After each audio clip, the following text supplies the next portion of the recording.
Nenek awet muda usia 53 tahun, gendong cucu serasa gendong anak, apa rahasianya?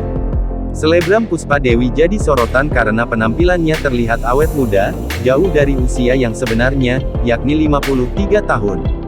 Foto-fotonya bersama suami, anak, dan cucu, yang ia unggah di Instagram membuat orang sampai geleng-geleng kepala. Netizen benar-benar tak menduga ada wanita berusia kepala 5 tapi terlihat seperti usia 20-an tahun. Bahkan mereka menjulukinya nenek tercantik.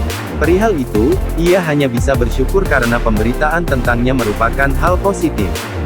Puspa Dewi mengaku sebagai wanita biasa pada umumnya. Seiring usia, kulitnya juga mengalami penurunan kelembaban. Selain skincare yang tepat, Puspa Dewi juga menjaga pola hidup sehat.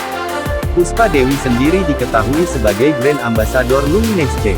Beauty expert Jenese Global Indonesia, Merlinda mengatakan wanita mampu menampilkan kecantikannya dengan pemilihan dan perawatan menggunakan kosmetika yang tepat dan cocok untuk dirinya. Ia menambahkan, istirahat yang cukup, banyak meminum air putih, banyak makan sayuran dan buah-buahan membantu menjaga kesehatan dan kecantikan wajah dan kulit.